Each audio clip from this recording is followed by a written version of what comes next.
Respected Dr. Ramachandra Guha, welcome to the webinar. We, the Department of History and Salesian College as a whole, every single student, teacher, and member of the management are indebted to you for accepting our invitation for the webinar. Truly, Thank there are you. no words to express our gratitude, sir. You accepted without giving a second thought, eager to interact, to engage in an intellectual dialogue, to share and to learn. Thank you, sir, and welcome to the webinar once again. Thank you, Barun. I look forward to the conversation. Thank you so much, sir. Now, I would now like to request Reverend Father Dr. George Thadathil, Principal of Salesian College and the Chief Patron and the Chairman of the Organizing Committee, to please deliver his welcome address. Father. Thank you, Barun. Thank you, Dr. Ramachandra Guha, for honoring us. Welcome every member on this beautiful, rainy, and this year in this part of the country morning to this much awaited conversation with one of the most illustrious popular historian of our times, Dr. Ramachandra Guha.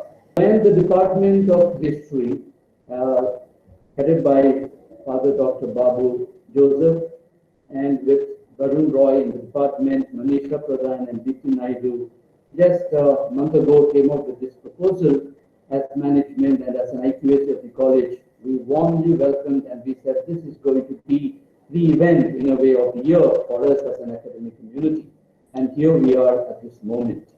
And beautifully or very thought-provokingly, the entire discourse of this morning is looking for broader perspectives.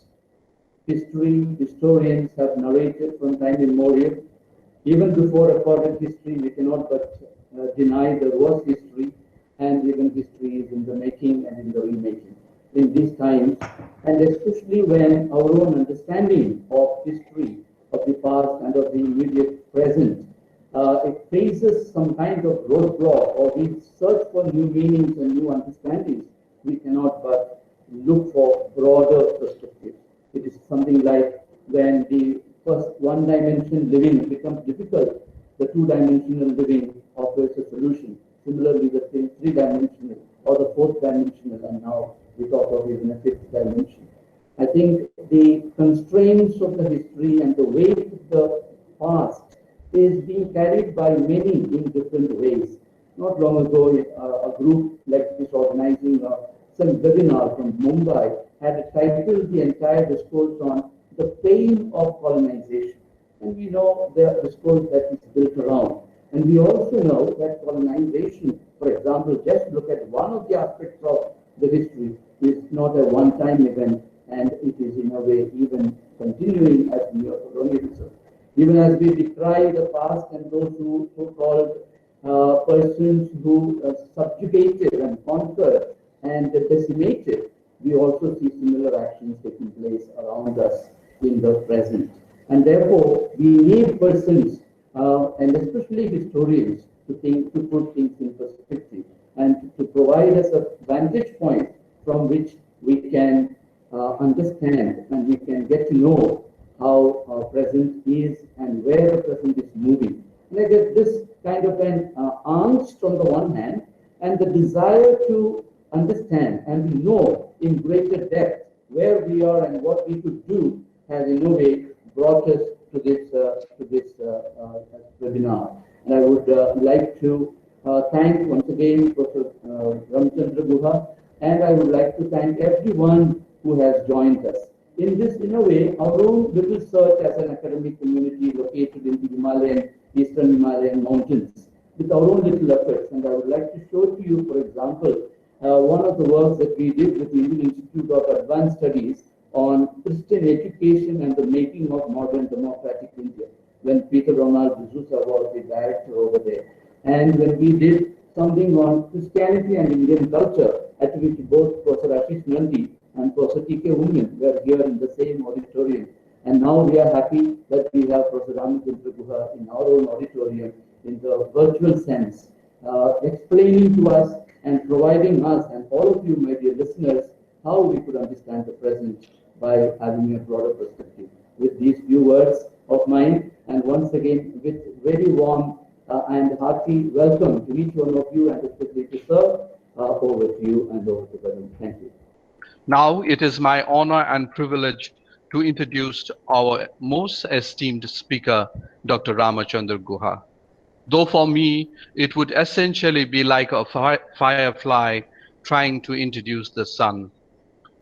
Much as the sun does not need an introduction, so do Dr. Ramachandra Guha. But for sake of etiquette, Dr. Guha is a historian and a biographer. His research interests include environmental, social, economics, political, contemporary, and cricket history, among many others. He is also a pioneering environmental historian.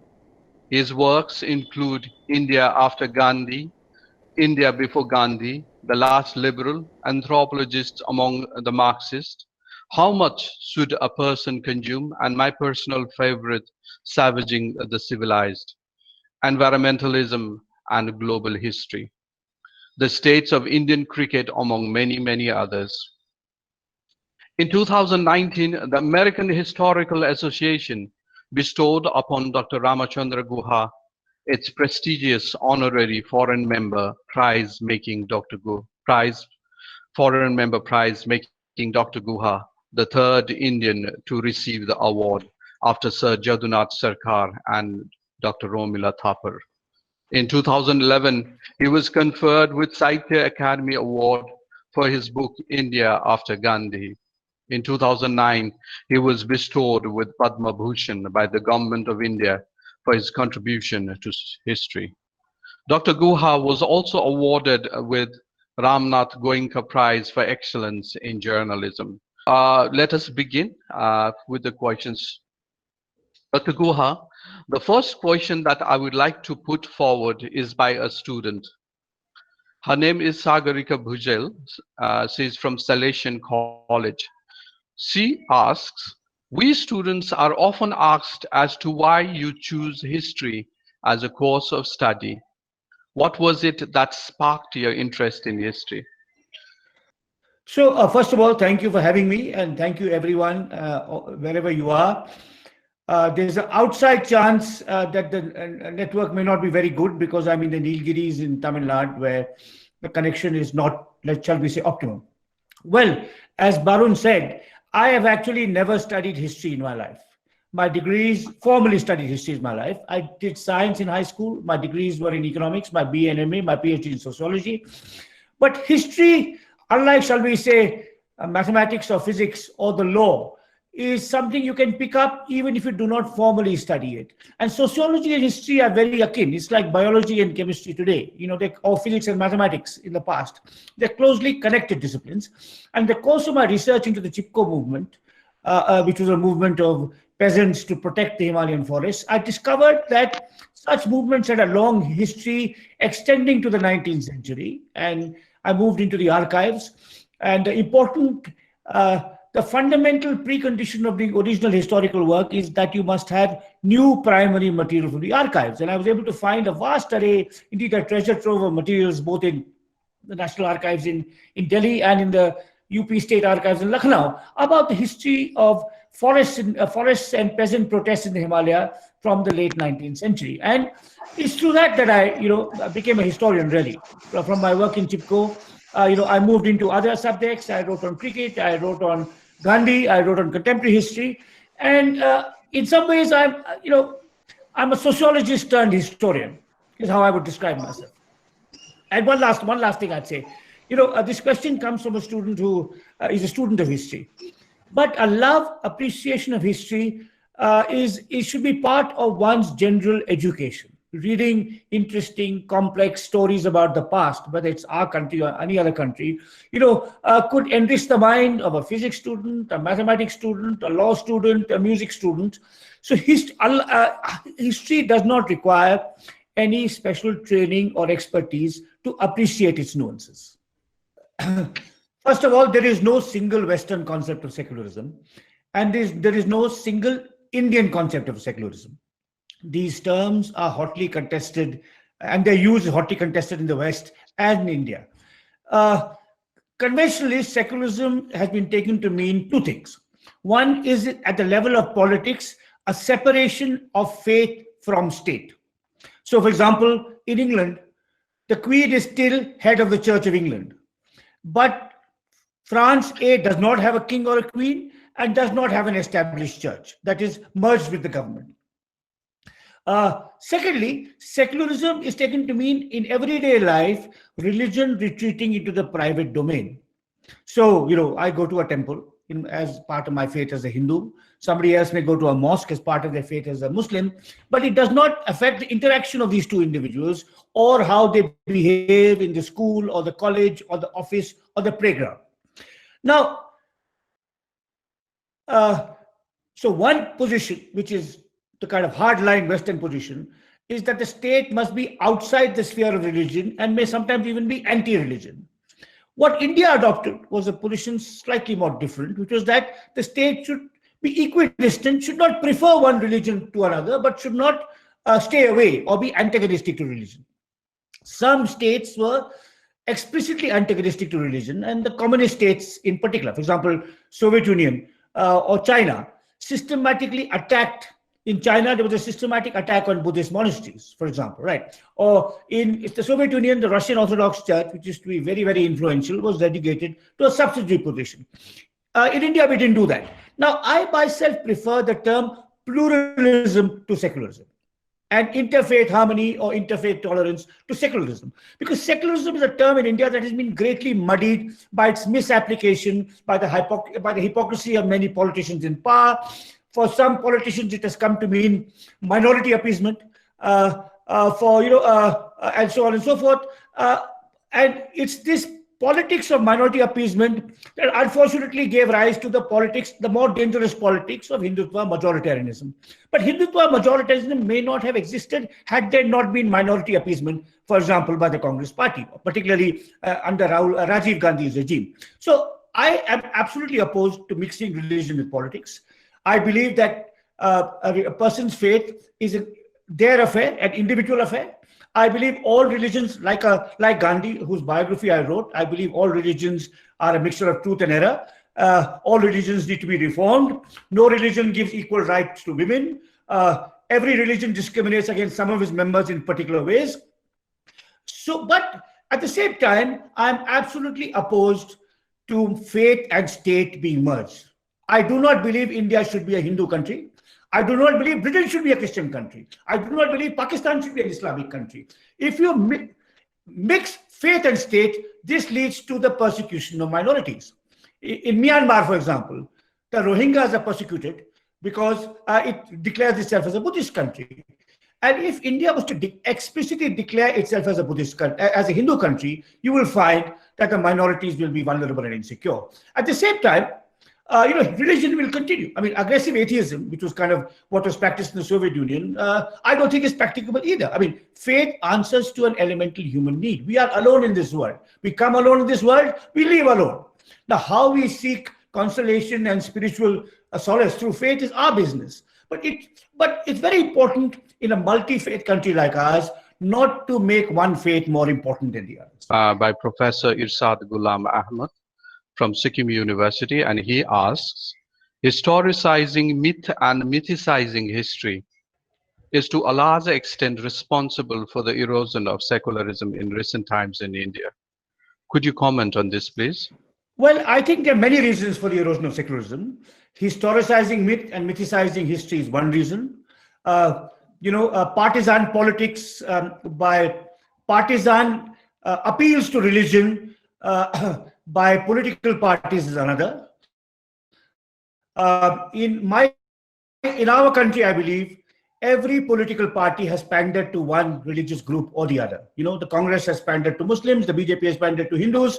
And so there are many reasons for the decline of secularism in India. But in any case, I think secularism has become, unfortunately and tragically, a much discredited word. I would prefer pluralism. We must restore India's traditions of pluralism. Gandhi, Nehru, Tagore, Ambedkar, those who built the Indian Republic, were absolutely clear that this is not going to be a Hindu state, that every faith would have equal rights, and every faith must improve. I think it's very important to recognize that religious fundamentalism always militates against women. And here we can learn, for example, from progressive faiths elsewhere. For example, there are some Christian traditions that allow women bishops. Why can't we have women priests? Why can't we have women preaching in mosques? So I think these are the kinds of changes we need, rather than trying to restore some kind of pure ideal of secularism. We need three things. We need faith to be a private affair. We must make sure faith is never used to inflict violence on another person, another citizen. We need political parties not to use faith to garner votes. And we need to focus on the more important things of everyday life, which is economic growth, human dignity, social harmony, environmental sustainability. And I think that's the kind of forward-looking position we should take on these debates. Dr. Subhradeep Dasgupta, Salesian College, asks, the use of the term vanishing secularism presupposes the presence of secularism in praxis, at least at some point of time in history. Can we at all identify such a moment of secularism in the country post-partition that we now claim is fast ebbing away? Can one single... Yes, please go ahead. Please go ahead. Finish your question. Okay. Can one single political party be identified that is truly secular? And this is interesting. At the macro level, is the mass of the country itself secular? No, I think I'd take the second question first. Second comment first. It's more important. Politicians and governments make mistakes. Politicians and governments are sometimes motivated by less than noble ideals. But this does not mean the people are always right. Ordinary folk also may have suspicions, prejudices, animosities, hatreds. And that is what your questioner's second statement points to. Are the mass of people secular? Maybe not. They're certainly religious. They're not secular. In that sense. They're not atheistic. They certainly believe in whatever religious tradition, spiritual tradition they may raise. But it's important for politicians to bring out the best among the citizens, not stoke the worst, not stoke hatred and animosity. So Hindu fundamentalists, Muslim fundamentalists, Christian fundamentalists want to say my religion is superior than the others, and someone who is not of my faith is inferior and must be stigmatized, perhaps persecuted, perhaps attacked. The job of a leader is to bring out the best, to stoke the hatred and bring out the kind of more enlightened, open-minded vision. That's what Gandhi did. That's what Jawaharlal Nehru did. When India became independent in 1947, tragically, we were divided into two countries. And the part that left us, Pakistan, was constituted as an Islamic republic. And at the same time, Nehru said, whatever happens to minorities in Pakistan, whatever Pakistan does to its Christians and its Hindus, every Muslim and Christian in India has equal rights. Now, that is and he himself physically would go to stop rioting. And this was true of someone asked which political party is truly secular. I would say some politicians have been. I'll tell you a story about Jyoti Basu. Jyoti Basu was chief minister of West Bengal, fighting for 17 years. He was not a great chief minister. He could have done better in economics. He did not encourage private enterprise. He could have done better in education, healthcare.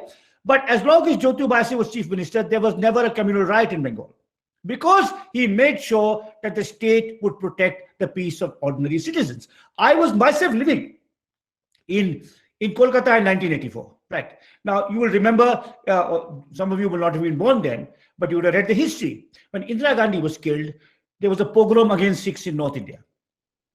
Rajiv Gandhi and Narasimha Rao did nothing while Sikhs were killed in Delhi. But in Kolkata, where there were 50,000 Sikhs at that time, many of them identified by their turban, many of them taxi drivers, and hence particularly vulnerable, Jyoti Basu told the police not a single Sikh would be killed. And not a single Sikh was killed. So he maintained the peace.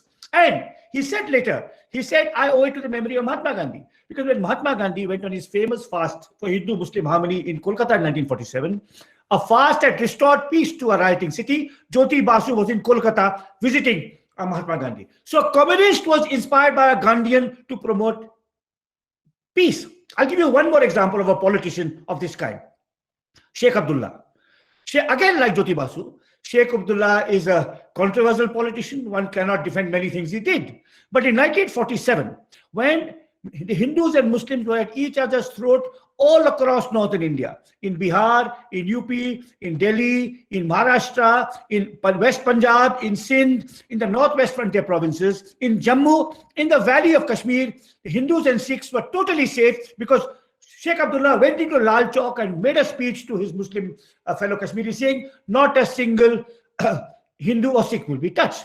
So this kind of principled courage, if some of our politicians today take, that they are willing to risk their own life to protect the vulnerable citizens, I think India would be a much better and happier place. So there have been some examples of political parties and individual politicians who have promoted interfaith harmony, and I wish there were many more. Iyer from Pondicherry University asks, you are both a biographer and a historian, isn't it? Is there ever a conflict of interest between a biographer and a historian? That's a very good question. Indeed, there is. There are two kinds of biographies. One is most biographies are written about people you admire. Barun was kind enough to mention that the favorite book of mine, so far as he is concerned, is a book called Savaging the Civilized. It's the biography of an anthropologist, very Elvin. It's not the best known of my books, but it's a book I'm particularly attached to. Because Elvin was an extraordinary person. He was an Englishman who became an Indian. He was a priest who left the church. He was a middle-class person who lived with Adivasis and became the foremost spokesman for their rights. Now, Elvin was the reason I left economics for sociology. Elvin was the reason I got interested in tribals and ecology. So I spent several years writing about Elvin. And most biographies, when you write a biography, you write it because you like the subject so much, or you admire the subject so much. Sometimes it's different. No one can write about Hitler because they like Hitler. They write about Hitler because he had a very influential and negative impact on the world. But most biographies are written about people you like. And there's a danger that you fall in love with the subject, you iron out their flaws, you suppress their deficiencies, you overestimate their role in history, and so on and so forth.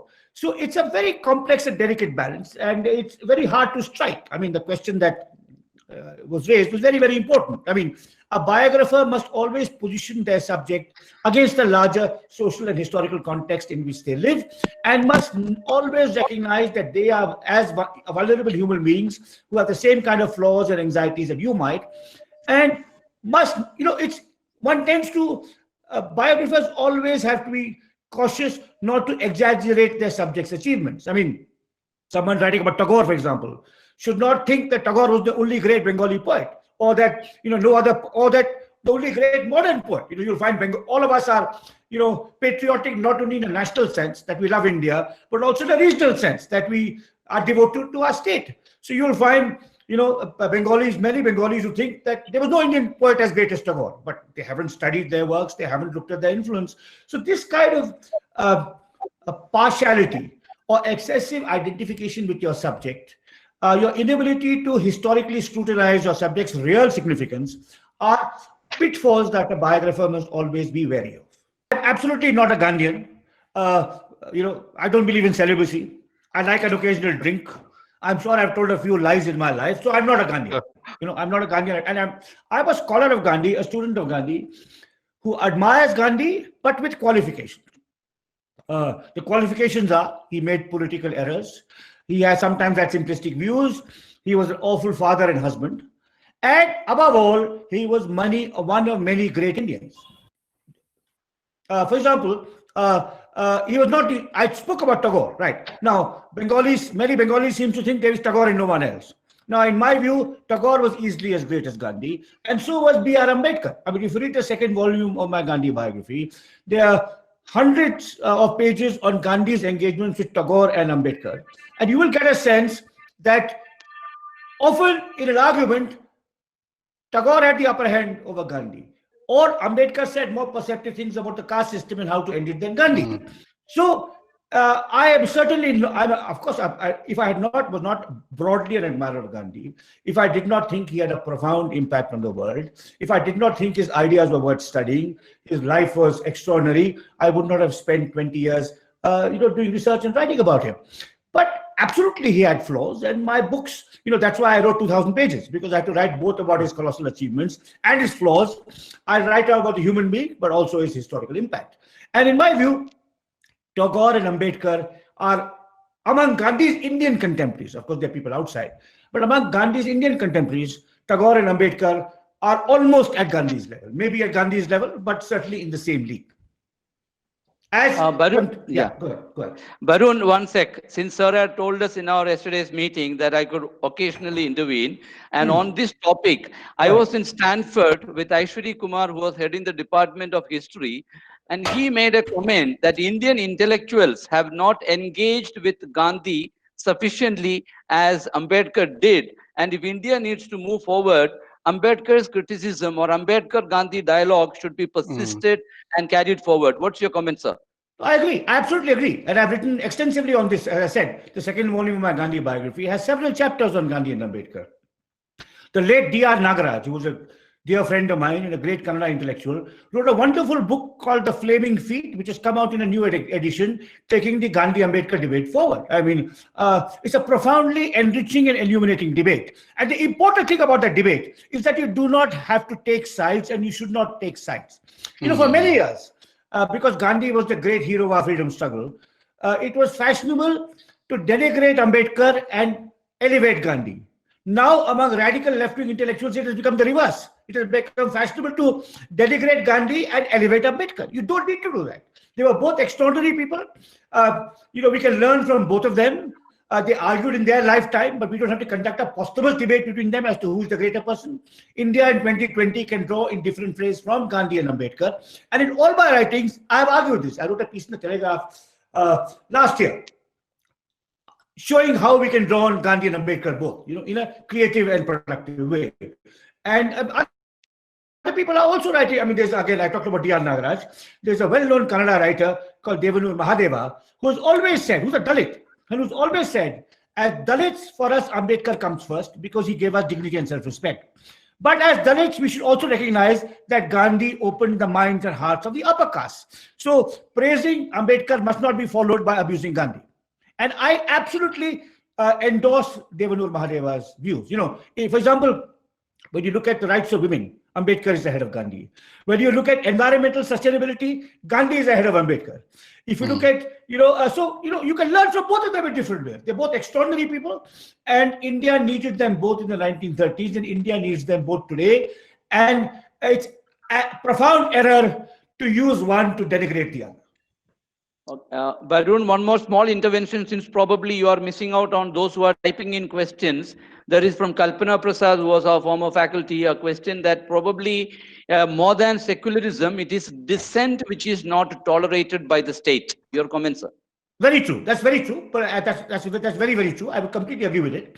I myself have been the victim of, in a limited way, of different kinds of harassment and persecution by the state. Other people have faced it much more.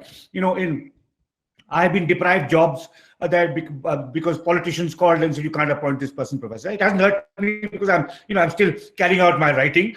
But other people have been hurt much more. Intellectuals, writers, filmmakers, social activists, and particularly in the last few years. It's not new. I mean, again, the Congress was equally guilty in the emergency. Many state governments are like this. One should not think it is only the Modi government. Mamata Banerjee in West Bengal, your state does not really permit dissent. That was true of, Shiv Sena when Bal Thackeray was in power, and so on and so forth. Absolutely. We are not, I would tell students to read an essay of mine, which is online, which published in Scroll and also later in an essay, in a book collection of mine. It's called Eight Threats to Freedom of Expression in India.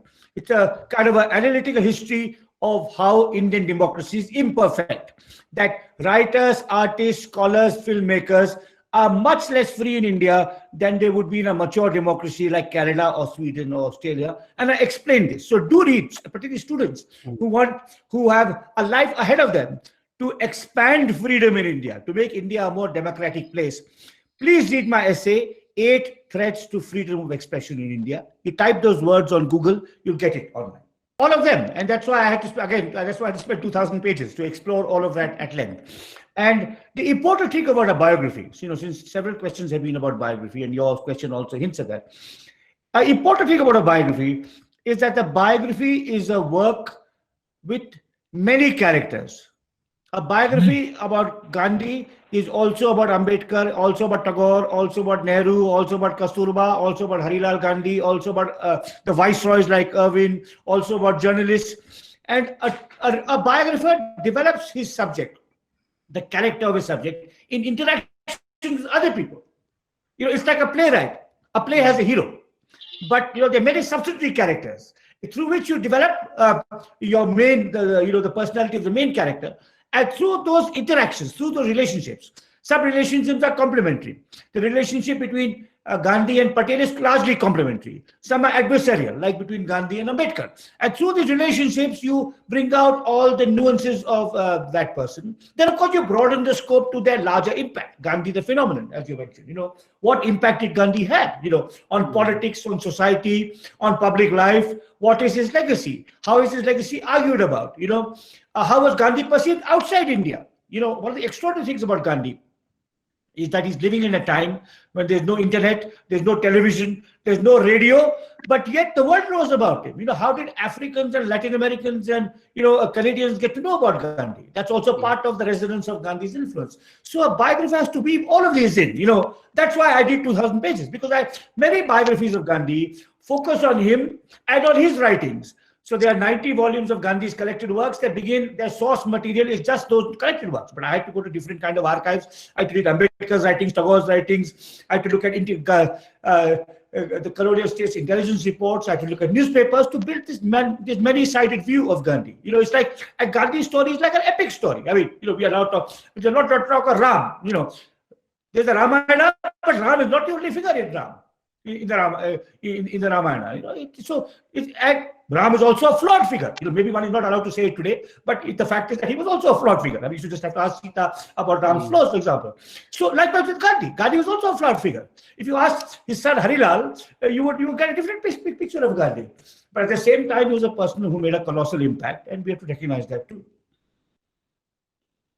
Thank you, sir. There is an interesting question asked by Mr. Arijit Kundu. And he asks that in the time of crisis, what is the duty of a historian? So how should a historian, when, in middle of a crisis, like maybe COVID-19 pandemic that we are facing today, so how should a historian act? I mean, how should a historian chronicle, what are his duties in that? So first of all, a historian is also a citizen. So the historian is also anxious. But a historian must never become an ideologue or a partisan. I believe that a scholar must never be a member of a political party. The scholar's intellectual integrity requires that he or she is autonomous not only of political parties, but of ideologies. You ask me, am I a Gandhian? I say, I'm not a Gandhian. Right. Now, Karl Marx famously said, I am not a Marxist, because there were so many people dogmatically following Marx, right? If Ambedkar was alive today, he would say, I am not an Ambedkarite. Because no single philosopher, no single philosophy can unlock the truths to what the complexities of history. So a historian is a citizen. If innocent people are lynched, a historian feels worried. If there's discrimination against a particular group like Dalits, a historian may feel anxious, who believes in the Indian Constitution. But their scholarly duty comes first. The rigor of research, the depth of analysis, the total commitment. History is a 24, like politics, is a 24/7 profession. You can't take holidays and go to Vipassana classes when you want, or listen to music for 4 hours a day, because it's a very difficult, complex. It's like being a musician. A musician needs to practice. They do riyaz. Indian classical musician, even the greatest musician. I recently, by the way, just to introduce a personal note, a great classical musician who's a friend of mine is the great Carnatic vocalist T.M. Krishna.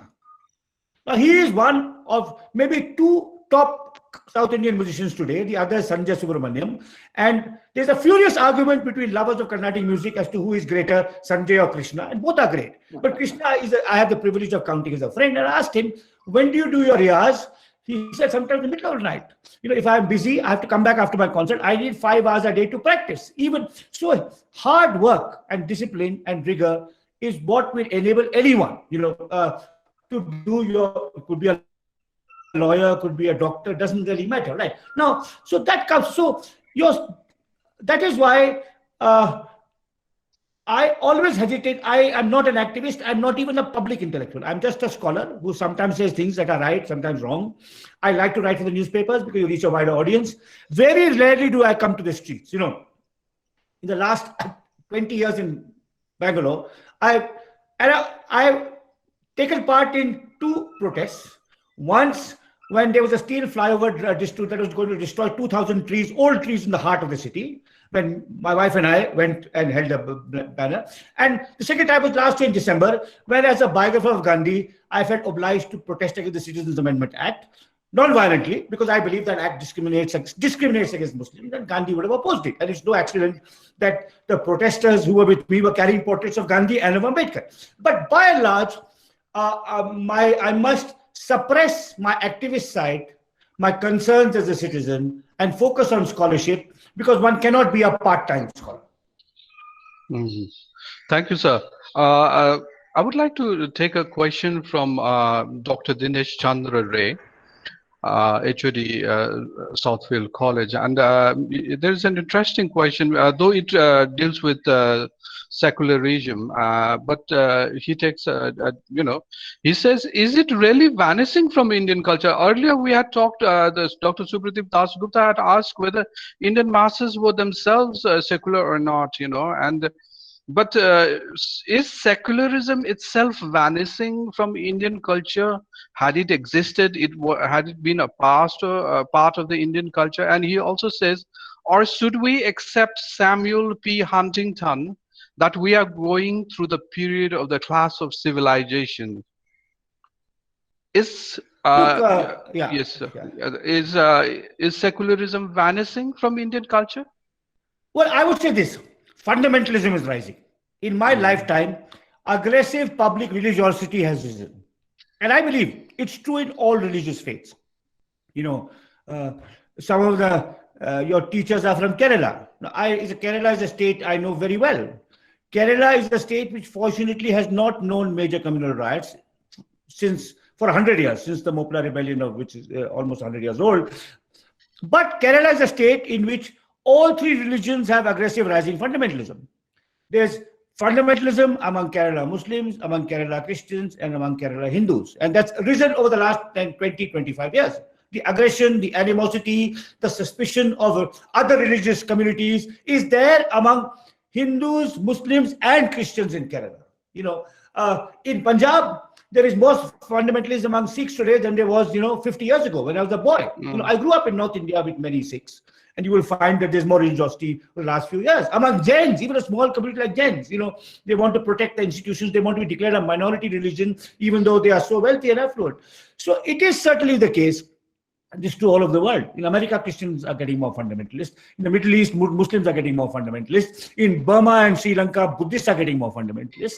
So it is a feature of the last 20, 30 years that in every religious faith, those who preach fundamentalism are becoming more influential, and those who preach tolerance and interfaith harmony are becoming less influential. That's true. That's true across the world of every religious faith, except with the exception perhaps of Europe, Western Europe, where faith is very much a private affair, in countries like Germany and France and so on. But elsewhere, I don't know whether secularism is vanishing, but fundamentalism is rising. Oh, yes. Varun, and sir, can I hello. There is a continuation of the question. I would just like to put that question, sir, Father, and then you can move ahead. Okay, carry on. Yes. Dr. Dinesh Chandra Ray asks, should we accept Samuel P. Huntington That actually, because there is a rise of fundamentalism, isn't it? Which means that, secularism is kind of aiming, whether, So are Yeah. we, moving towards a class of civilizations in terms of Okay. fundamentalistic or religious concentration of ideas? Okay. Now, no, look, if you look at encounters between two faiths, now you look at Hindus and Muslims in India. The encounter is now almost more than 1,000 years old. That encounter had both conflict and collaboration. Hindus and Muslims often lived in peace, sometimes they came into conflict. Sometimes they were tolerant of each other's views, sometimes they were intolerant of each other's views. And the job of an enlightened political elite in the 21st century is to follow Gandhi and focus on the harmony and tolerance. There will always be elements of conflict. And to insist on the conflict, to intensify the conflict, is to make it a self-fulfilling prophecy that there is an eternal clash between Abrahamic faiths and Indic faiths. Right? So I don't believe history works in that way. History is molded by human beings, and it can be molded in emancipatory and progressive ways by human beings, and in destructive and savage ways by human beings. So, and Islam and Christianity likewise. I mean, there have been the Crusades, but there were also examples of great borrowing. I mean, modern Western science drew a lot from Islamic traditions of science and healing. Islam also may have learned from Christianity in different ways. Jesus is a prophet in Islamic tradition. So it depends on human beings today whether they want to only stoke the rivalries and the prejudices and the animosities and the hatreds. And that is a path to disaster. And that's why enlightened political leadership of the kind that Gandhi or Sheikh Abdullah or Jyoti Basu once provided is so important in India today. Yes, Father, sir. please go ahead. Yeah, profoundly, I endorse everything that you said, and precisely because you referred to Kerala, and that I think with regard to pluralism, the word you preferred to secularism, needs to be revisited. And one of the persons who did that was Ashish Nandi, studying the city of Cochin alone. And he refers to the point that you make, that all three communities, and including the Jews that were there when he did the study, each of them thought they were the best. But interacting with everyone else, in that understanding that after all, we negotiate, we relate. That's one side. And the other is, how do these kind of long, and there's nearly 2,000 years of coexisting or co-living. And I would like to refer to also individuals who take within society the kind of position that you are referring to, like Sri Nayana Guru. Within these three groups coming forward forthrightly to say, everyone is good and we can live without any official affiliation. And we find in America to the knowns, no official religion group on the increase. So and this refers also to Father Paul, who made an earlier comment that are we as Indian society are not sufficiently learning from the kind of experience of Europe of 1940s. So this can happen, and doing this and bringing it forward and highlighting, as you said, whether it is Ambedkar, Gandhi, or Nayana Guru, or figures like that, or Tagore in locality, would be one way of rerouting our societal history. Would you agree, sir? I completely agree, George. And I'm glad you mentioned Nayana Guru. I first read about Nayana Guru in the writings of an Australian scholar, Robin Jeffrey, who's a great historian of modern Kerala. Yeah, and newspapers. And then I found in my studies on Gandhi how much Nayana Guru had inspired Gandhi. The temple entry movement comes from Nayana Guru, right? And I've often told my Malayali friends, I've complained that unlike Ambedkar and Gandhi and Tagore, who are known across India, Nayana Guru is a figure of veneration in Kerala, and they've not taken him outside the Malayalam-speaking world. We need a really good biography, an accessible biography, not a devotional biography by a worshipper, but a critical, analytical biography by a scholar that, on Nayana Guru, that can reach the world in the way in which, I have written about Gandhi, or Aishwari Kumar has written about Ambedkar, or Somani Bengshukanto Chaudhary has written about Tagore. Tagore is not a Bengali figure because scholars have made him an all India figure or a universal figure. Gandhi is not a Gujarati figure. Ambedkar is not a Dalit figure. But I've often, and I gently chastise my Malayali friends, someone like Nayana Guru, who's an extraordinary person. And, Robin Jeffrey's book is important because he showed that the so-called Kerala miracle. The fact that in Kerala, gender equality is much higher than other parts of India, that access to education and health is much higher than other parts of India, land reform.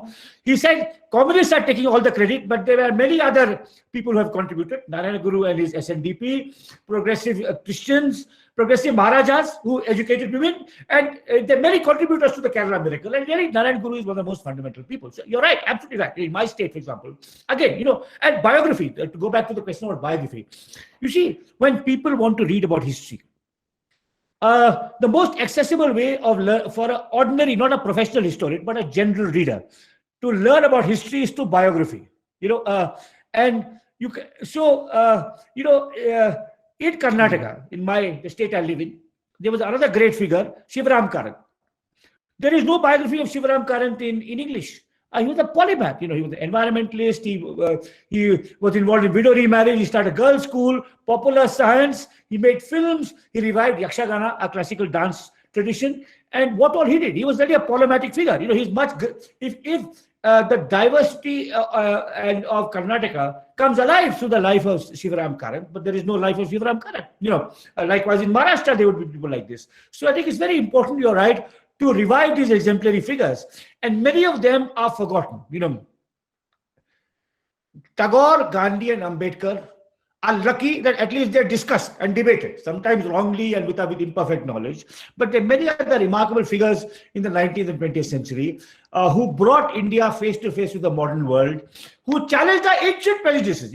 It's very important to recognize that the greatness of people like Gandhi, Tagore, Nayana Guru, and Ambedkar is they did not think my country is perfect. They loved their country, but they knew their country had flaws. I mean, the way we treated Dalits, the way we treated women, the way we did not embrace modern science. And they brought us into the modern world by reforming ourselves, not just by throwing the British out. That is only part of the story.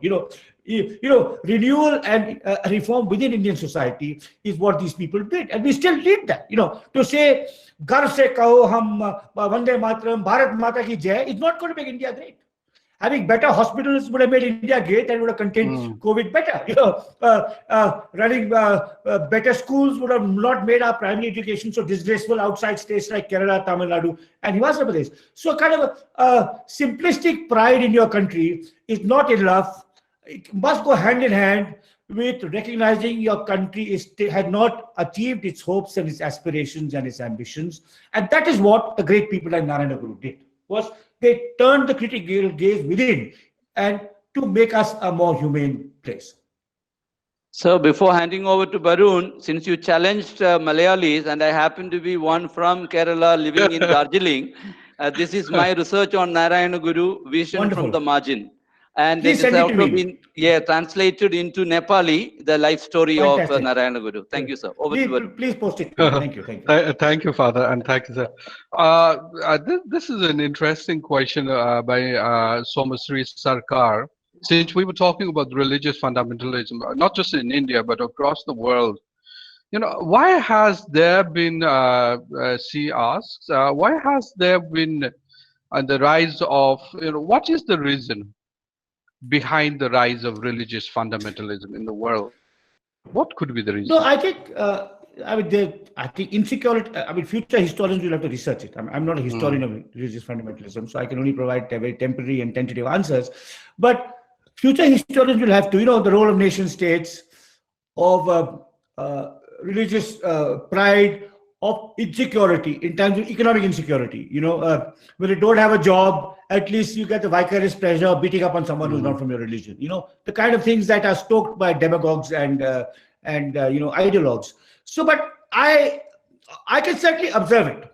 I mean, a future historian would have to say, why is there rise of Kerala, why is there rise of religious rivalries in Kerala which did not exist before? But the important thing is that it is we must as citizens recognize that it is deeply destructive and does us no good in the long run. Yes, sir. So this is a very interesting question because I think the entire people, entire students, entire people of Northeast actually want to know, and that is like Puspa Norim asks, why is the history of Northeast India continuously absent, from the mainstream Indian history? You never read about the Naga history, you never read about any other things, and Northeast remains misrepresented, unrepresented in mainstream Indian history. Why is that? Well, first of all, though the Northeast has suffered disproportionately, other regions have also suffered. I mean, the South has also suffered. We know much more about the Mughals than we know about their contemporaries in southern India, for example, right? But the Northeast, I think there are some outstanding historians in the Northeast. I mean, I could name some. I mean, there is David Simley in Shillong, who's the first state historian. There are people in Assam who have done outstanding work. And I myself, by writing about people like Elwin, even in my book India After Gandhi, if you read it, you'll find that the Naga story is as important as the Kashmir story. Previous historians only talk about descent in Kashmir, but you will see the whole Naga and Mizoram story in my book. If the pandemic had not happened, in February I was to visit Nagaland. Actually, in late February, early March, I was going to give a lecture in Guwahati, at IIT Guwahati, and then I was going to go to Nagaland because I have not visited Nagaland. Nagaland and Mizoram are the only two states in the union I have not visited. And so I think it's very important. Travel is very important to expand your understanding. And I always tell young students, when you grow up and you want to travel to the West, you want to go to London and Paris, but don't forget to rediscover or discover your own country. One of the joys of being a historian of India is that you can travel. I mean, as I said, the only two states in India I have not been to. And some states I know quite well. I mean, Maharashtra, Gujarat, Kerala, Karnataka, Tamil Nadu, I go repeatedly, right? And I think that's something which all of us must learn to correct, that every part of India is extraordinarily rich and diverse. There is no one India. There are many Indias, and we should glory in that. We should not try to homogenize and make all the people in the Northeast speak Hindi, or make them all, worship the same God as we do. But I think it is changing. As I said, there are some outstanding young historians I know in Assam and in Meghalaya, and I don't know enough about other places, but in Manipur too, there's some first-rate scholars. And I'm sure that the histories of the Northeast will become much better known and more accessible in the years to come. Thank you, sir. So this is a question by Dipankar Lama from Sikkim University. He writes, in the first line to the introduction to your book, Anthropologists Among the Marxists, among other essays, you have written, and I quote, inside every thinking Indian, there is a Gandhian and a Marxist struggling for supremacy, unquote. Is Gandhian philosophy a contradiction of Marxist philosophy, or both hold similar ethos? If there are shared values, can the twin ever meet? No, so that's a kind of a line designed to attract attention. Obviously, a writer wants to start with a line, the first line, you must draw the person in immediately. So I put it out as a teaser. Obviously, it was written 20 years ago. It's probably not so relevant anymore. It happened to be relevant in my own life, that I was inspired by Marx and by Gandhi in reverse order. And I'm not a Marxist. I'm anti-communist. I believe the Soviet experiment was a disastrous experiment, but that Marx himself was a great thinker. I'm not a Gandhian, I have explained, and of course, I've talked about many other people. In this conversation, we've talked about many other people like Ambedkar, Tagore, Nayana Guru, on whom we can draw. And yes, of course, yes, in many ways, Gandhi and Marx are incompatible, particularly on the question of violence. And on that, I stand totally with Gandhi.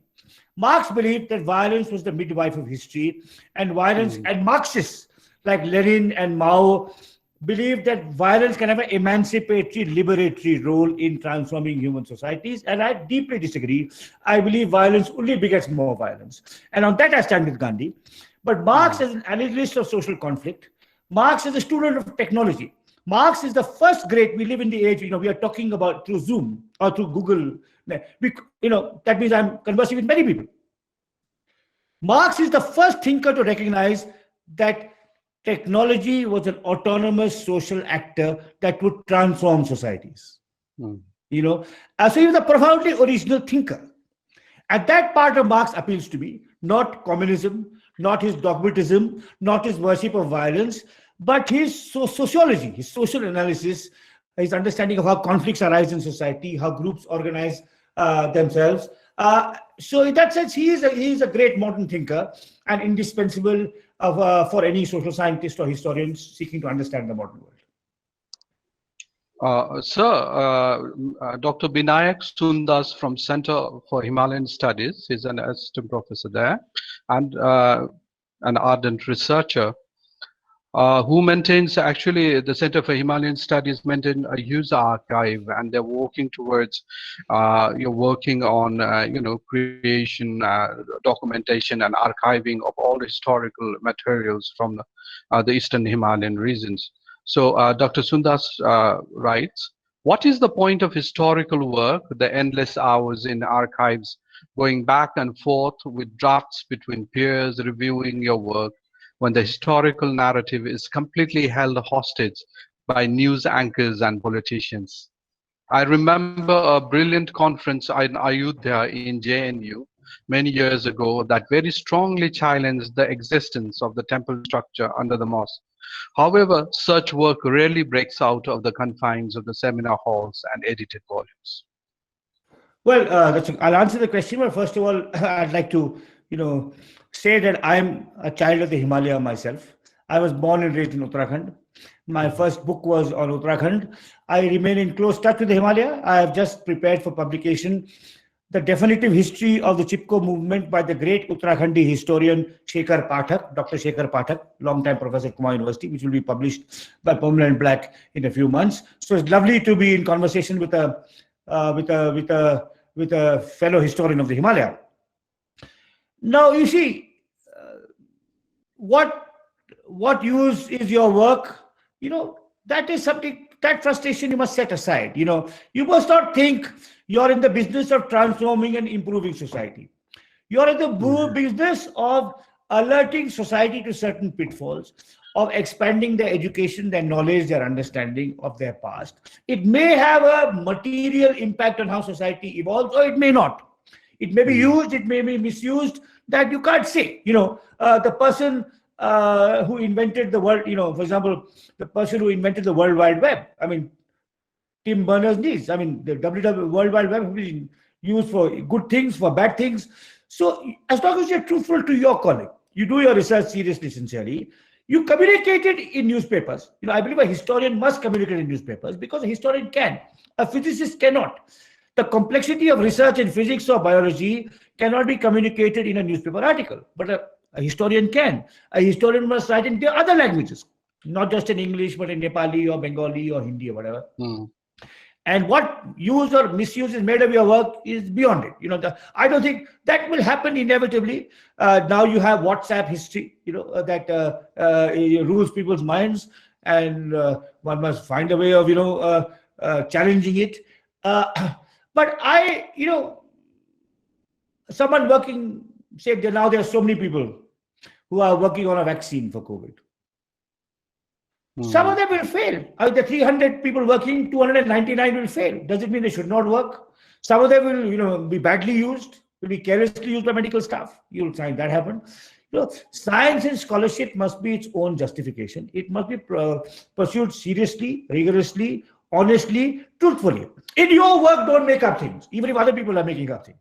That's what I would tell you. It may not be very small consolation for your colleague, the Himalayan scholar, that but that's how I see it. Thank you, sir. There is a question from Mr. Mrinal Das. He asks, what is the place of non-believer people in fast non-believers? Probably I think he's talking about atheists in the sense in the fast-growing religious fundamentalism in the world. So if you look at ancient Indian philosophy, we had a robust atheistic tradition. There's the late Bengali philosopher, the Marxist Devi Prasad Chattopadhyay, wrote a famous book on Lokayata, on atheistic traditions in Indian philosophy.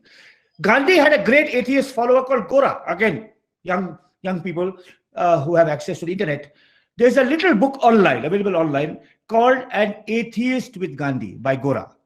Gora was a social reformer from Andhra Pradesh, devoted to the emancipation of the Dalits, who opened rural schools, and he was an atheist, yet he was a follower of Gandhi. And Gandhi said, if you follow truth, I accept you. I would say truth is God, not God is truth. And so, in my view, personal faith could include a belief in no God. But it should not be imposed on others. The problem becomes with aggressive atheism. In the West, you have aggressive atheism. You have thinkers like the late Christopher Hitchens or Richard Dawkins who have contempt and mock all faiths and often distort them. I think that is not a productive use of atheism either. I mean, if you look at faiths, Christianity, Islam, Hinduism have promoted violence. Buddhism has promoted violence. But so has atheism. What is the Soviet Union and communist China? So, but at the same time, if a personal faith is atheistic, Indian tradition has always accepted it, as in Lokayata. And Gandhi himself, the most religious of modern Indians, had an atheist as one of his devoted followers. So do read this book, An Atheist with Gandhi by Gora. You will find it online. It's a short book, about 40 pages. Okay. So I would like to merge these two questions from Sashi Singh and Mohit Maheswara, in the sense that religious fundamentalism, no matter where we look, I mean, whether it's a religious fundamentalism in terms of religious fundamentalism, in terms of Christian right groups like NSC and Isaac Moeva, in its constitution, it uses the symbol of Christ himself, So whatever, in whatever form the religious fundamentalism, do they have, do they work towards, distortion? Do they influence? They have huge influence towards the distortion of history. How would you react to that question? Yes, of course they do. Absolutely they do. I mean, a historian, as I said, I said a historian must not be a member of a political party, right? That does not mean a historian does not go and vote. So when I go and vote, and I go and vote for a local election, a state election, then I vote for someone. And there I have to choose. I have to choose between 2 or 3 parties. Likewise, a historian is maybe an atheist, he may be a person of faith. But in their professional work, they must be agnostic. No religion must include in their work, because religions distort. There is no Christian history, there is no Muslim history, there is no Hindu history, there is no Buddhist history, there is only history. Right? I mean, Marxist history, for example, somebody mentioned JNU. And Alexander JNU, JNU was a gad or a fort. The JNU history department was a gad or fort of Marxist history. It was also intolerant, by the way. Non-Marxist historians could not flourish in JNU.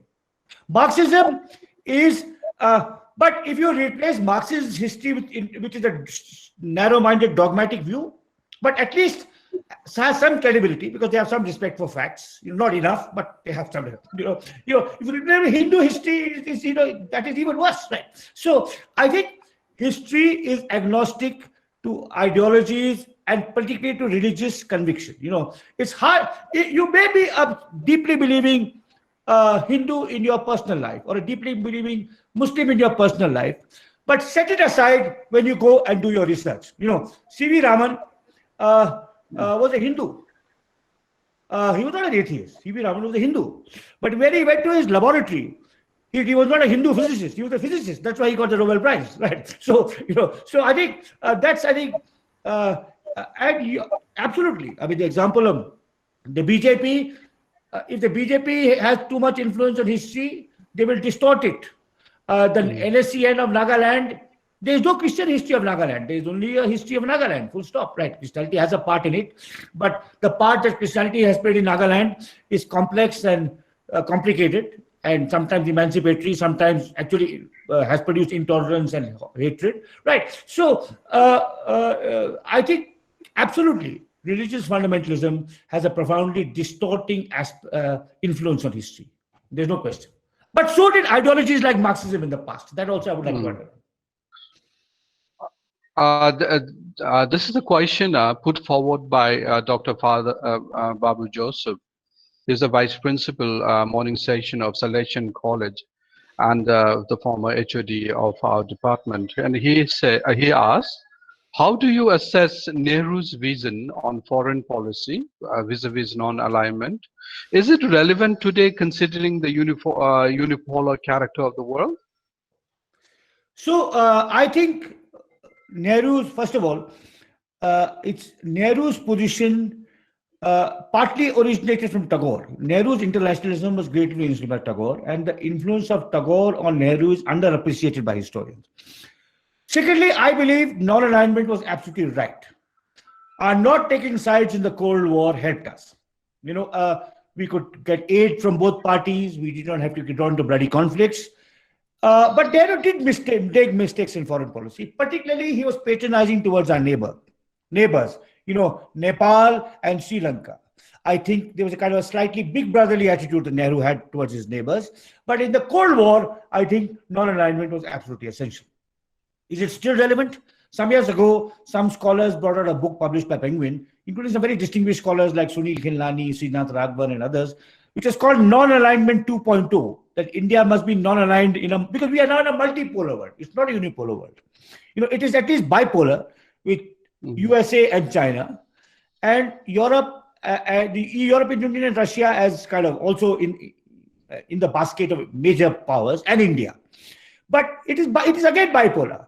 And particularly after what happened in Ladakh, it is becoming, India may be forced to choose. China may be forcing us over to the American side. So, these are contingent. It's possible that today we may have to choose because we cannot trust China. But in the 1950s, Nehru did absolutely the right thing in being non-aligned and having good relations both with the Soviet bloc and the American bloc.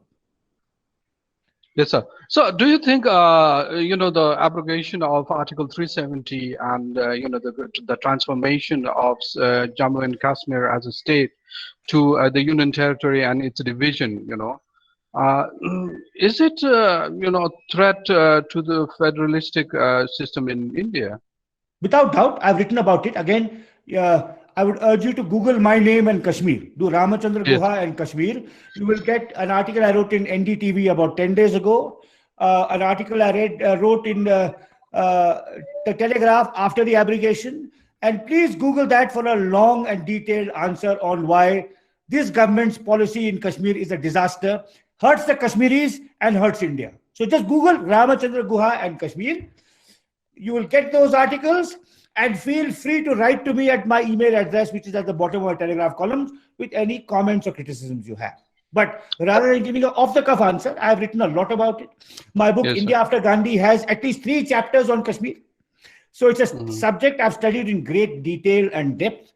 I was part of a recent Forum for Human Rights, which produced a 60-page report on Kashmir, which is up online. So do some research, and you will. But the short answer is the Congress government bungled on Kashmir. This government has bungled much worse.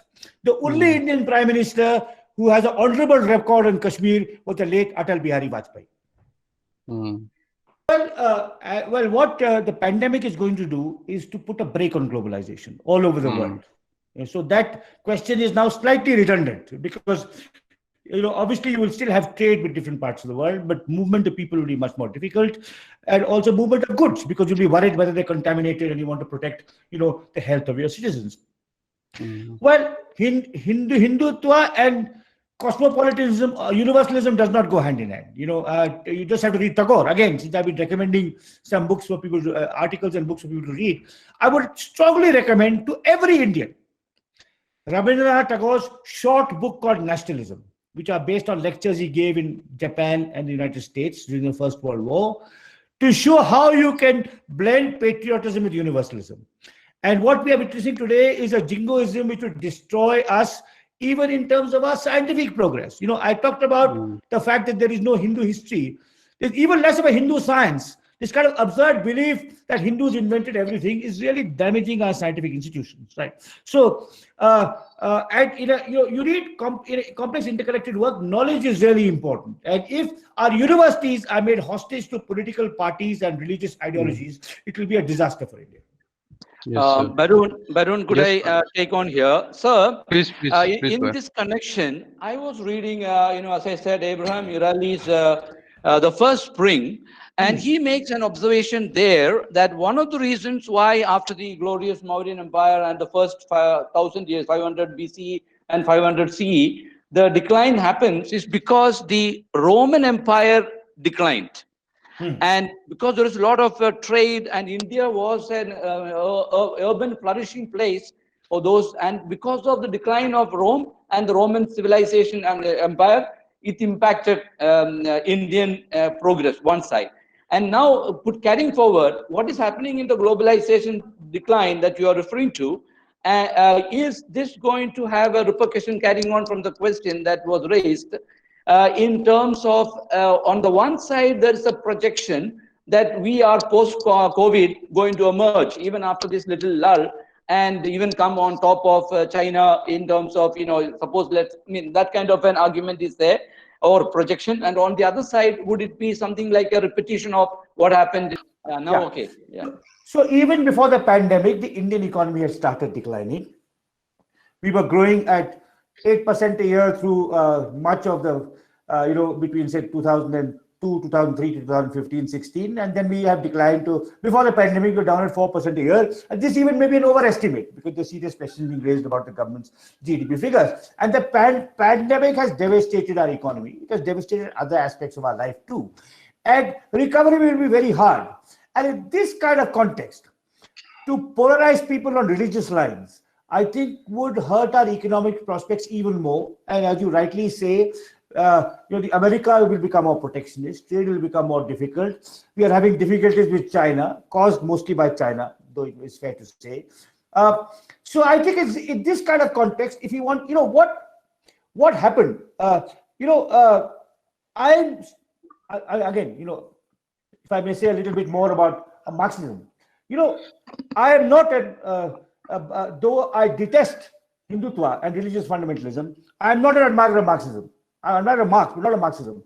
Marxism has, in India particularly, has a knee-jerk opposition to private entrepreneurs. Narasimha Rao and Manmohan Singh in the 1990s brought India out of endemic mass poverty. What Narasimha Rao and Manmohan Singh did in the 1990s, followed by Deve Gowda, followed by Vajpayee, emancipated hundreds of millions of Indians out of poverty. It could have been done better. There could have been more social services. There could have been less crony capitalism. But the public sector economy of the Marxists would have destroyed India further. So that entrepreneurship led to this kind of emancipation of ordinary Indians, and particularly southern and western India, less so in northeastern India. Maybe 200 million Indians were lifted out of poverty by the reforms unleashed by Narasimha Rao and Manmohan Singh. And now all that progress is being destroyed by the bad economic policies of the Modi government, and now secondly the pandemic. So to restore this, to many people who had come out of poverty will slip back into poverty. Many people who were employed by economic liberalization are now losing their jobs. So this is a very difficult and complex task, and it needs real experts and advisors. One of the great weaknesses of the Narendra Modi government is that they have a contempt for scholars, scientists, and advisors. Their best economists have left. Arvind Subramanian, Raghuram Rajan, Urjit Patel, Viral Acharya. You need people like that back. You need to say, I will not think I have all the answers. I may be prime minister, but I'm not an expert on the economy. I need a good finance minister. I need a good Governor of the Reserve Bank. I need someone who will speak the truth to me about how difficult the real problem is. Now, unfortunately, this is unlikely to happen, not only because of Modi, but because of the incompetence of the Congress party. As long as Rahul Gandhi is heading the Congress party, Modi knows he will win every election. So he doesn't need to care about the economy. He only wants to worry about winning elections. But this is something which I think is really going to hurt us. The pandemic is going to, we were already shrinking as an economy. Now with protectionism everywhere, we will find that all the gains we made from 1991 onwards, and I said, there are lots of young Indians in universities who do not understand the complexity of modern economics. They think capitalism is bad. No, some capitalists are bad, some capitalists are greedy. But if there is a lesson of the 20th century, just as if there is a political lesson, which is religious fundamentalism destroys societies, there's an economic lesson, namely excessive state control stifles economies. You need entrepreneurship and to grow. That's why we grew from 1990s onwards. That's why hundreds of millions of Indians were lifted out of poverty, and that now again they are going back into poverty. Thanks, Dr. Gunjit Orera. She is an associate professor with the Department of English, Salesian College. She writes, "What are we witnessing today are huge structural and systematic changes at every level in the Indian polity and society. These changes can be evinced in the BJP party structure also. What is reminiscent of the rigid centralization undertaken by Indira Gandhi in the Congress party. The counter to that, ironically, was the emergence of the right wing and regional parties. What possible scenarios can we see or hope in the future?" Well, it's impossible for a historian to predict. I know one can only use your knowledge of the past to speak about the present. But my knowledge of the past tells me that India has gone through bad periods before and come out of them. So we can come out of this, the emergency was mentioned, we can come out of this too. But it will require a focused, revitalized opposition. And I don't believe that the Congress as led by Rahul Gandhi can provide it. I mean, I believe that someone who has so conspicuously failed in taking on Modi in 2014, 2019, he has no place in politics. I mean, if you score 5 zeros in a row, you are thrown out of the test team. If you're captain of the test team and you lose 5-0 in a series, you're thrown out. A CEO who runs his company to the ground is replaced by somebody else. So it is absolutely scandalous that the Congress party is so beholden to the family. That hurts not just the Congress party, it hurts India. Because as I said in my previous answer, Rahul Gandhi is Narendra Modi's best friend, symbolically speaking. So I think we need a revitalized opposition. We need a new leadership of the Congress party. We need federal parties to be strong. I think in some ways, what the DMK is doing in Tamil Nadu, what the communists are doing in Kerala, what the TMC is doing in Maharashtra, they are providing a robust opposition. Not really the Congress party, because the leadership is incompetent and nepotistic. India is now moved on. India does not want a 5th generation dynast. They don't want you to say, Priyanka Gandhi last week said, I'm Indira Gandhi's granddaughter. What kind of nonsensical remark is that for a politician to make? So I think the Congress party is as guilty of eroding, and under its present leadership, the Congress party is almost as much of a threat to Indian democracy as Narendra Modi and the BJP. So Nihal Mangrati, and he says, taking the idea of state as imagined community, as argued by Benedict Anderson, could we say that during this pandemic, we would think ourselves beyond the state with the idea of imagination destituting the national or international border? Well, again, I think what the pandemic is going to do is to reduce the influence of internationalism, reinforce the importance of nation states, make states more strong vis-a-vis their citizens, make them more authoritarian. That's what's happening in Russia, that's what's happening in Turkey, that's what's happening in America, that's what's happening with us. So I think the pandemic has an enormous economic cost, but it also has an economic cost to democracy. I think that this might change in America if Trump loses. I think the loss of Trump will not only lead to a more democratic and plural America, a more internationalist America, a more outward-looking America. So I think people who believe in democracy and pluralism and universalism, even if they're not American citizens, should be hoping Trump loses in the forthcoming election. So I just wanted to, there's this question on YouTube that has been asked by Sinjini Sarkar. He says, has CAA been misinterpreted? No, it hasn't been. Not at all. Because it is deliberately spiteful towards Muslims. To say anyone but a Muslim can get refuge, and then to ally to the NRC, the repeated threats by the Home Minister, aap chronology samajhiye, pehle ye fir wo. I mean, I know how vulnerable my Muslim fellow citizens began. That's why I came on the streets. Absolutely not. It is a pernicious, vicious, discriminatory act, a spiteful, which is totally antithetical to not just our constitution, to any sense of civility or decency. If it had Muslims in it, if it had said all refugees, regardless of religion, if they can show that they are victims of religious persecution, they can come to India, yes, it would not, one could accept it. But by leaving Muslim thought deliberately, it sent a signal to 200 million Indians. You are there not by right, but by sufferance. We will decide whether we want you or not. On to environmentalism and environmental history. I mean, you have written extensively on it. In fact, yours was a pioneering work in the field. And interestingly, your father worked at Forest Research Institute in Dehradun, and you, as you said yourself, you grew up in the hills. Did this play an important role in developing the environmentalist in you? No, not really. Firstly, I'm not an environmentalist. Just as I'm not a Gandhian, I'm not an environmentalist. Yeah. I'm a historian of the environment. Right.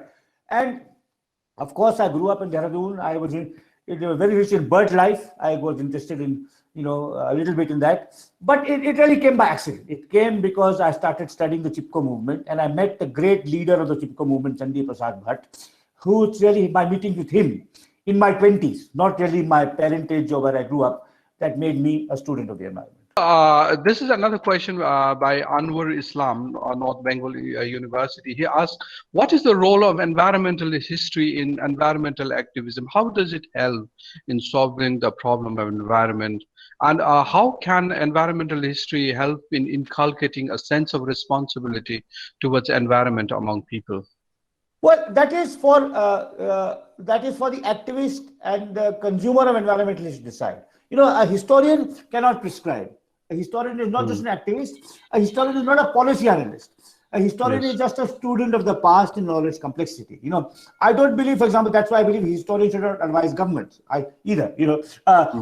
So you write, you do rich research, you put it out in the public domain, you give talks, you write newspaper articles, and young people who want a better earth, a better future will read your work, and they will decide what to do. You must not tell them. You must not prescribe. Thank you, sir. Ultimately, one last question. Mr. Arvind Ghosh, Calcutta University, writes, you have written a number of books on cricket. And as a writer and as an enthusiast, if you were to describe an era in cricket as the golden era of cricket in India, which period would it be? I think probably India today has the best ever team. But for someone of my age, 1971 is a very special year, because that's the year we beat England for the first time in England, and that's also the year in which we beat the West Indies, led by the Gary Sobers in the West Indies. But for every cricket lover, it's the cricketers of their youth who are special. For my uncle's generation, it was Vinu Mankad and Vijay Hazare. For me, it was Bishan Bedi and Sunil Gavaskar. For my son, it is Sachin Tendulkar.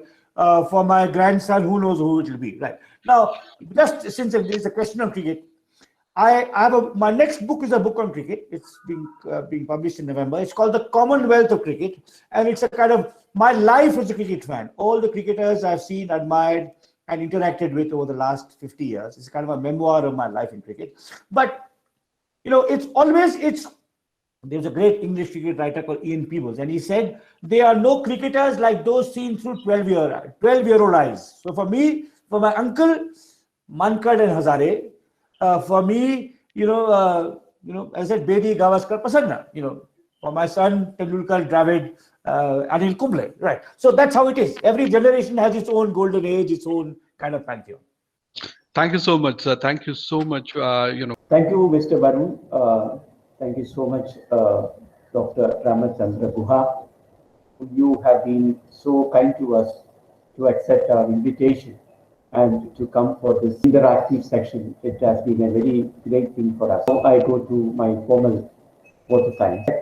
Reverend Dr. George Tadati, patron and chairman of the organizing committee and the principal of Salesian College. Reverend Dr. George Champagatinal, vice chairman and vice principal of Arts and Humanities. Reverend Father George Ajukurian, the IQAC coordinator. Mr. Peter Leccha, Dean of Arts and Humanities. Ms. Manisha Pradhan, the HOD of the Department of History, the co-convener, Ms. Deepthi Naidu, the co-convener, and Mr. Varun Roy, the moderator and chief organizer of the webinar. Today is a red letter day in the history of Salesian College, as it is blessed with the presence of the eminent scholarly personality in the person of Dr. Ramachandra Guha.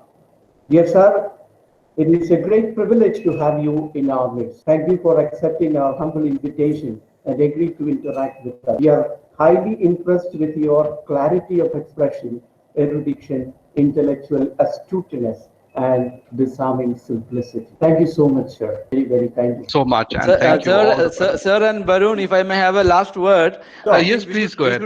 We should honor all these questions. We will send it to you, sir, just for your record too. And it will definitely, I'm sure, inspire you to make some, articles or to respond to our situation. That's one. Yes, yes. And the second thing is, from my personal note and on behalf of our entire management, thanks to Barun and the entire department, and all of you, my dear friends, for having joined us.